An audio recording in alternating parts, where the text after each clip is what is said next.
Hello and welcome to Target Tintinali series. So this is going to be the first video of Target Tintinalis. We are going to start with chapter 94. So see, it is going to be random because how I study during my residency is that if I come across a case, what I do is I just go home and whenever I have time, I read about it. And if it is a smaller chapter, especially, then I'll definitely read about it. If it's a longer chapter, it is an elaborate chapter, or if it is a difficult topic like cardiology for me is difficult, so I take some time to read about it. So we come across a lot of cases of patients with flank pain. Then we go and get an ultrasound done, and it comes out to be hydrouretronephrosis with a stone or without a stone. And then we call up the urologist and then get a CT done, and that's how we do things, right? So I read about this chapter. So the name of this chapter is Urologic Stone Disease, and in Tintinalis, the chapter number is 94. So we'll be going exactly according to Tintinalis, according its headings, according to everything that is written in it, right? So let's start. The first heading over here is, see, I've made my notes also, so I'll be just telling according to these notes, right? So these are kind of precise, but this will help you in exam.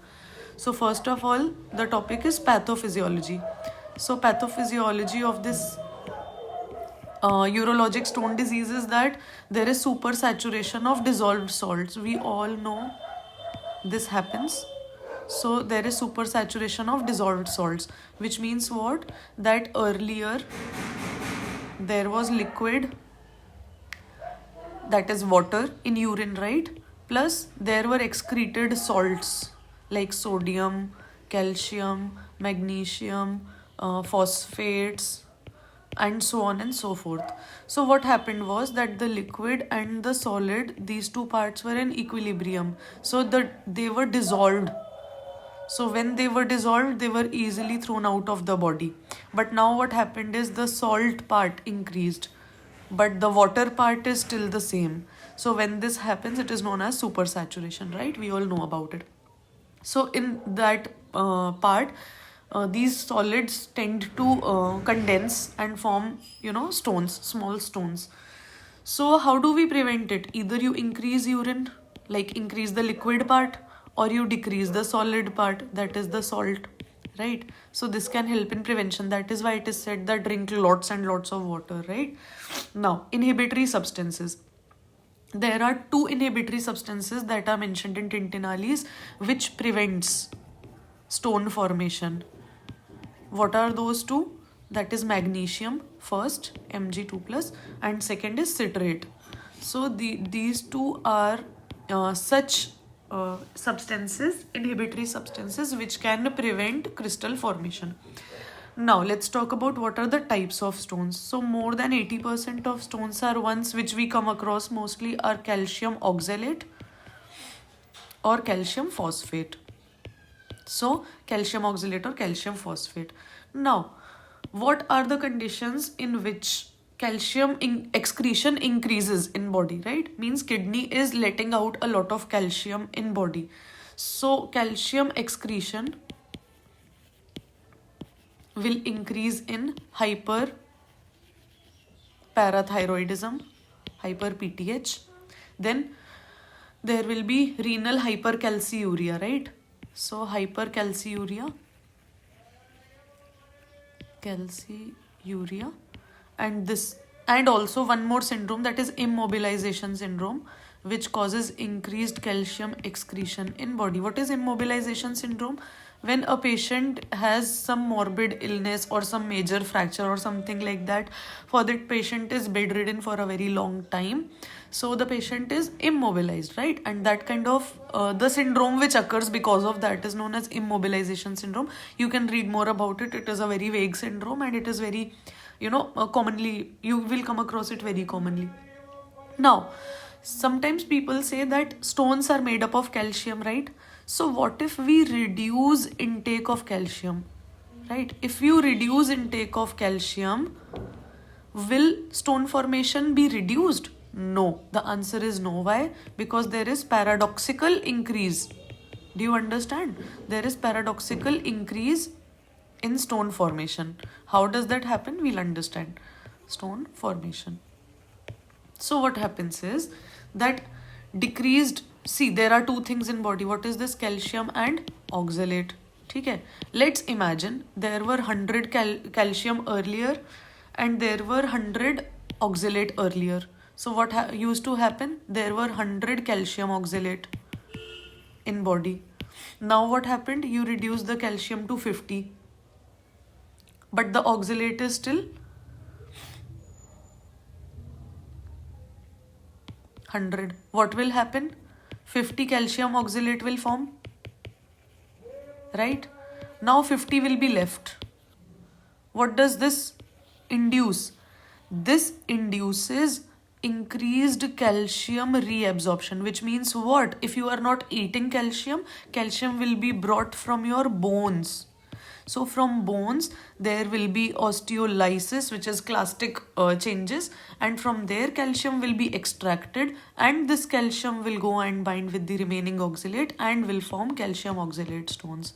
So now what happens is that whenever the calcium is brought from bones, this is not a very small amount. This is going to be a huge amount, right?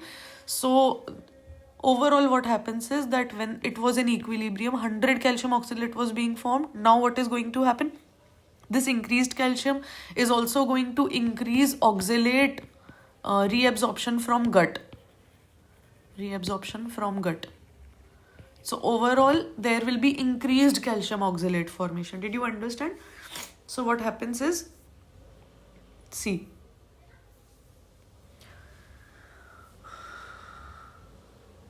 did you understand what I said? There was calcium, there was oxalate.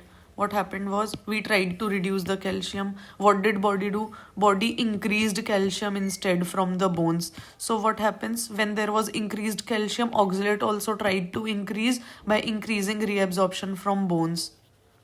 Reabsorption from bones. From gut, sorry, from gut.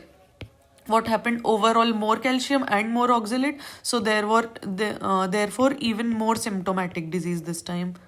Okay, so whenever there is formation of stones and if you try to limit calcium intake, there is paradoxical increase in stone disease, plus there will be osteoporosis also. So you are exchanging, like you are thinking that let's decrease calcium, instead you get gifted with two diseases, right?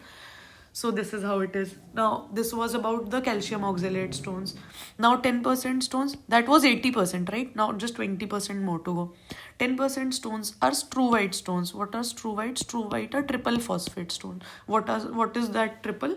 Magnesium, ammonium, and then phosphate, right? So this is the stone. If a female comes with you with flank pain and she has complaint of recurrent UTI, you can think of struvite stones, right? It is associated with Proteus. It is associated with Klebsiella. It is associated with Staph, Providentia, and Corynebacterium.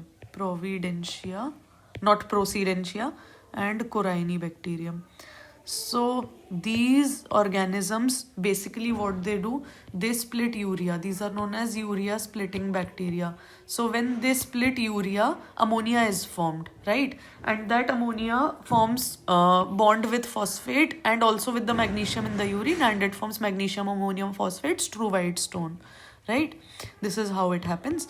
You also know that it is also the stone that is formed with struvite are huge stones which are known as the staghorn calculus, and the staghorn calculus is so huge that it may contain these organisms inside. So whenever we try to break this staghorn calculus, there is a very high chance of getting UTI again and again, because these organisms which were earlier trapped inside the stone now are released, right?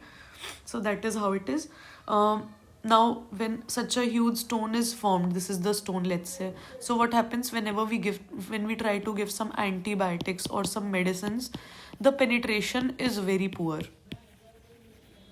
Penetration is very poor, right? So what happens? Whatever medicines we are trying to give, we are unable to get that much effect, right? So also till the time the stone is there, there is a very, very, very huge chance of urosepsis. So it also may cause urosepsis, and this can be very, very critical. Like the patient may land in a very critical condition, right? You all know urosepsis is so difficult to treat later on. So this is how it is. So we talked about 80%, that was calcium. Then we talked about 10%, that was struvite. Now the 10% remaining are uric acid stone. So if a males come, they have gout, they have history of gout, or they have history of any cancer and they are undergoing chemotherapy and they come with flank pain, then you can think about uric acid stone, right? We all know that uric acid stones are radiolucent. So whenever we try to get an X-ray done, KUB, or whenever we try to get a NCCT KUB done, we will not find any stone over there. Also, the urine is acidic in such patients, right? So this is how we get clues. Now there are some very rare type of stones, 1% of which are cystine stones. Cystine, not cystine, cystine stones. So cystine stones are in patients who have hereditary, biochemistry, we have read this. So whenever patients have cystinuria, in such patients, cystine stones are easy to form. It is an autosomal recessive disease. We all know about this, and it affects the amino acid transport, and that is why cystine remains in the lumen, which is the loop of Henle, and then the collecting duct and all, and that's how it gets collected in the ureter, and that's how it forms the stone. Cola. 4 types. We know this, no? This was a very famous mnemonic while our preparation days.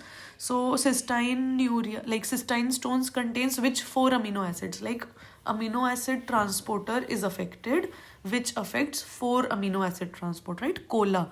So this is cysteine, ornithine,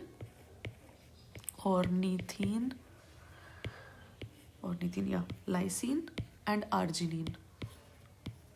Negative charged wala, if you remember. Like I barely remember this, but still this is how it is. Then some more rare types of stones. We know about Indinavir stone. We have learnt about its crystals in NEET PG. So Indinavir is given in antiretroviral therapy. So if we know a patient who is a known case of HIV, who is on HAART, and who is taking Indinavir, which is a protease inhibitor, and comes with flank pain or some other type of problem, and also we know that the stone is not visible, it is a radiolucent stone, so you can suspect Indinavir stone, right? Then there are some drugs which can increase stone formation, out of which one is carbonic anhydrase inhibitor, triamterene, just remember these names, it is important, and laxatives. So whenever patient is laxative abuse patient and comes to you with stones, so with flank pain, stones can be there. Now let's talk about the pain. So why does patient present with pain? Because we know that there is ureter. Ureter is our hollow viscous, right? Viscous. Sahi hai spelling? Viscous. O is not there. So in the hollow viscous there is obstruction. So whenever there is obstruction, it causes pain. Also, what does it cause? See, this is the ureter, right? This is how it goes, and then it goes into the bladder. So let's see, here there is stone. So what is going to happen? Urine will come, just like it is supposed to come. So what is going to happen? It is going to stop here, and then it is going to store here, and then it is going to cause swelling of the upper side of ureter. This is known as hydroureteronephrosis. So it will cause hydroureteronephrosis above the level of obstruction. And then there is the kidney. So there is Gerota's fascia, if you know. So the Gerota's fascia may also face some type of pressure, which may also cause pain. So this causes the flank pain, right? So if there is acute pain, like if the patient has come for the first time and he's having flank pain, he's jumping here and there, oh my god, I'm having pain. If you send in CBC-LFT, KFT, like we send the baseline investigations, right? These all will come to be normal mostly, because in acute cases, the kidney is easily compensating. Why? Because the second kidney, this is the first This was the first kidney which had the stone here, but there is another kidney, and this kidney has a potential of working up to 185% of its normal limit, right? So of its baseline capacity, it can work up to 185%. So what is going to happen? Your KFT reports, your urea and your creat will be normal. It is going to be in the normal range. But if it is a very, very large stone, it is causing a very chronic obstruction, and if this capacity is exceeded, then obviously you'll get an abnormal KFT, right? So that is very normal. So whenever there is KFT derangement, it is very, very rare, right? Because you'll see a lot of patients, young patients of our age, who will come with flank pain. Even if some of you must be having this stone problem, you will know that your urea creat will never be changing, right? But if there is KFT derangement, you have to suspect that there is a single kidney, maybe, right? Or maybe pre-existing renal disease, of course, pre-existing renal disease, or some other kind of problem, right? Irreversible damage is very, very, very, very rare. Now, what are the probabilities? Like, patients will come and say that, no, we don't want to get surgery done. What is the possibility that the stone will get removed by itself? Please tell us, please guide us. So see, the possibility of spontaneous passage of the stone is basically depending on the size, the shape, right, the location, and the degree of obstruction. So let's say that if the size is very small, generally in our hospital we say that if it is less than 5 mm, it has a very good chance of passing on its own. Shape we cannot comment, right? Location, if it is in the lower part of the ureter, then it is very easy, right? And then the degree of obstruction, really, like if the degree of obstruction is very high, if it is causing significant HDU and hydroureteronephrosis, then we usually do not wait for spontaneous passage of the stone, and we try to salvage the kidney, because it is kind of damaging the kidney through the reflux, right? So that is. Now, what is the most common site of obstruction? So most common site of obstruction is PUJ. PUJ is what? Pelvi-ureteric junction. What is pelvi? What is ureteric? What is junction? So this is the kidney, this is the renal pelvis, and then here the ureter starts. So this is the pelvi-ureteric junction.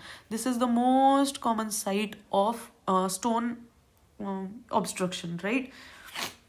Why this happens? Because the pelvis is 1 centimeter, right? The diameter of pelvis is 1 centimeter, and the ureter is almost 2 to 3 millimeters. So what happens is the stone which was easily passing from here, now suddenly gets obstructed here. Why? Because the ureter is only 2 to 3 mm here, right? Then what are the other sites where we can get pelvic brim? Pelvic brim is what? See, here there is the pelvis like this, right? So here it can get lodged, and then there will be the bladder over here. So when it enters the bladder here, vesico-ureteric junction, VUJ, here also it has tendency to get stuck, right? Why? Because this is the most constricted. This is the most constricted. And why is this most constricted? Because the bladder muscle coat, this is the bladder. So the muscle coat of the bladder, muscle coat of urinary bladder also forms a layer above the ureter. So it actually restricts the ureter from expanding, right, above the ureter layer. So earlier this was the ureter layer. Now what happened, as you are going down, what happens is muscle coat comes and it constricts it so tightly that the stone which was earlier able to pass through slight elastic effect of the ureter is now unable to pass at this place, at the VUJ, right? Now, if we look at the X-ray and you see that, oh, there is a stone. So on X-ray, the stone size is magnified. It is not the actual stone size. The stone size is magnified by 20%, which means what? That the stone is slightly smaller than what it is actually visible, right? And when we look at CT, the stone size is actually 88%. Like if I say, like I cannot even give example, I'm bad at mathematics, but let me tell you that if you are seeing a stone of this size, So this is the size that you are seeing, but the actual size might be slightly more, because on CT you are seeing only 88% of the size. Do you understand what I'm saying? In X-ray you are seeing a stone magnified, which means that the stone is actually smaller, but you are seeing a larger stone. But on CT what is happening is you are seeing a smaller stone, which means that the actual size of the stone is slightly larger, right? So whenever we see, like, we have systems in our hospital, right, computer system, so it has a ruler. So whenever we send patients for NCCT to be done, and whenever we see those reports, we have that ruler and we can measure. So we always measure the stone from outer diameter to outer diameter. Let's say it comes to be 5.1 mm. So we consider that it is definitely larger than 5.1 mm, nothing smaller than this. And in our hospital, we say that more than 5 mm is very rare to, pass spontaneously. There are definitely many exceptions, but generally we consider that it won't pass. So such patients require urologist review and admission mostly. Yeah. So this is how it is. So then there is a table on page 598. Let's look at it. Is this page 598? Yeah, let's look into this. So these are the risk factors for kidney stone. So see, obesity, it may promote hypercalciuria. Low urine volume, we've already told, it allows solute to supersaturate. We already know this. Excess dietary meat. Excess proteins actually.